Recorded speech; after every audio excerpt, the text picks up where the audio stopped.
Brian stood at the end of the long part of the L of the lake and watched the water, smelled the water, and listened to the water. Was the water. A fish moved and his eyes jerked sideways to see the ripples, but he did not move any other part of his body and did not raise the bow or reach into his belt pouch for a fish arrow. It was not the right kind of fish, not a food fish. The food fish stayed close in the shallows and did not roll that way, but made quicker movements, food movements. The large fish rolled and stayed deep and could not be taken, but it didn't matter. This day, this morning, he was not looking for fish. Fish was the light meat, and he was sick of them. He was looking for one of the foolish birds. He called them foolish birds. And there was a flock that lived near the edge of the lake. But something he did not understand had stopped him, and he stood, breathing gently through his mouth to keep silent, letting his eyes and ears go out and do the work for him. It had happened before this way. Something had come into him from outside to warn him, and he had stopped. Once it had been the bear again. He had been taking the last of the raspberries, and something came inside and stopped him, and when he looked up with his ears, he said to look where there was a female bear with cubs. Had he taken 2 more steps, he would have come between the mother and her cubs, and that was a bad place to be. As it was, the mother had stood and faced him and made a low sound in her throat to threaten and warn him. He paid attention to the feeling now. He stood and waited, knowing he was right and that something would come. Turn, smell, listen, feel, and then a sound, a small sound. He looked up and away from the lake and saw a wolf. It was halfway up the hill from the lake, standing with its heads and shoulders sticking onto it into a small opening, looking down on him with wide yellow eyes. He had never seen a wolf, and the size threw him. Not as big as a bear, but somehow seeming that large. The wolf claimed all that was below him as his own, took Brian as his own. Brian looked back and for a moment felt afraid because the wolf was so right. He knew Brian, knew him and owned him, and chose not to do anything to him. But the fear moved away, and Brian knew the wolf for what it was, another part of the woods, another part of it all. Brian relaxed the tension on the spear in his hand, settled the bow in his other hand from where it had started to come up. He knew the wolf now, as the wolf knew him, and he nodded to it, nodded and smiled. The wolf watched him for another time, another part of his life. Then it turned and walked effortlessly up the hill, and as it came out of the bush, it was followed by 3 other wolves, all equally large and gray and beautiful, all looking down on him as they trotted past and away, and Brian nodded to each of them. He was not the same now. The Brian that stood and watched the wolves move away nodded to them as they completely changed. Time had come, time that he measured but didn't care about. Time had come into his life and moved out and left him different. In measured time, 47 days had passed since the crash. 42 days, he thought, since he had died and was been born as the new Brian. When the plane had come and gone, it had put him down, gutting him and dropped him and left him with nothing. The rest of that first day, he had gone down and down until dark. He had let the fire go out, had forgotten to eat even an egg, had let his brain take him down to where he was done, where he wanted to be done and done, to where he wanted to die. He had settled into the gray funk deeper and still deeper until finally in the dark, he had gone up on the ridge and taken the hatchet and tried to end it by cutting himself. Madness, a hissing madness that took his brain. There had been nothing for him then, and he tried to become nothing, but the cutting had been hard to do, impossible to do. And he, at last, fallen to his side, wishing for death, wishing for an end, and slept, only didn't sleep. With his eyes closed and his mind open, he lay on the rock through the night, lay and hated and wished for it to end, and thought the word, cloud down, through that awful night. Over and over the word, wanting all his clouds to come down. But in the morning he was still there on his side, and the sun came up, and when he opened his eyes, he saw the cuts on his arm, the dry blood turning black. He saw the blood and hated the blood, hated what he had done to himself when he was the old Brian and was weak. And two things came into his mind, two true things. He was not the same. The plain passing changed him.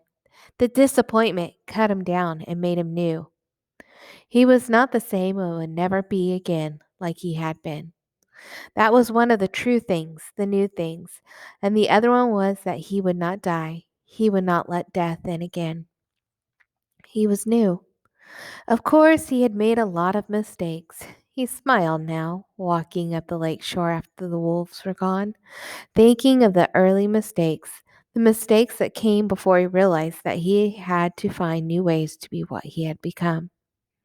He had made new fire, which he now kept going using partially rotten wood because the punky wood would smolder for many hours and still come back with fire. But that had been the extent of doing things right for a while. His first bow was a disaster that almost blinded him. He had set a whole night and shaped the limbs carefully until the bow looked beautiful. Then he had spent 2 days making arrows. The shafts were willow, straight, and with the bark peeled. And he fired, hardened the points, and split a couple of them to make forked points, as he had done with the spear. He had no feathers, so he just left them bare, figuring for fish there only had to travel a few inches. He had no string, and that threw him until he looked down at his tennis shoes. They had long laces, too long, and he found that one lace cut in half would take care of both shoes, and that left the other lace for a bowstring. All seemed to be going well until he tried a test shot. He put an arrow into the string, pulled it back to his cheek, pointed it at a dirt hummock, and at that precise instant the bow would explode in his hand, sending splinters and chips of wood into his face. 2 pieces actually struck into his forehead, just above his eyes, and they'd been only slightly lower, they would have blinded him. 2 stiff mistakes. In his mental journal, he listed them to tell his father, listed all the mistakes. He had made a new bow with slender limbs and a more fluid, gentle pull, but could not hit the fish, though he sat in the water and was in the end surrounded by a virtual cloud of small fish. It was infuriating. He would pull the bow back, set the arrow just above the water, and when the fish was no more than an inch away, release the arrow, only to miss. It seemed to him that the arrow had gone right through the fish again and again, but the fish didn't get hurt.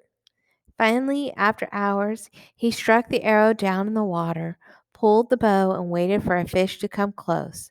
And while he was waiting, he noticed that the water seemed to make the arrow bend or break in the middle. Of course, he had forgotten that water refracts, bends light. He learned that somewhere in some class. Maybe it was biology. He couldn't remember. But it did bend light, and that meant the fish were not where they appeared to be. They were lower, just below, which meant he had to aim just under them. He would not forget his first hit, not ever. A round-shaped fish with golden sides as gold as the sun, stopped in front of the arrow, and he aimed just beneath it at the bottom edge of the fish, and released the arrow, and there was a bright flurry, a splash of gold in the water. He grabbed the arrow and raised it up, and the fish was on the edge, wiggling against the blue sky. He held the fish against the sky until it stopped wiggling, held it and looked to the sky and felt his throat tighten, swell, and fill with pride at what he had done. He had done food. With his bow, with an arrow fashioned by his own hands, he had done food. had found a way to live. The bow had given him this way, and he exulted in it, in the bow, in the arrow, in the fish, in the hatchet, and the sky. He stood and walked from the water, still holding the fish and arrow and bow against the sky, seeing them as they fit in his arms, as they were a part of him.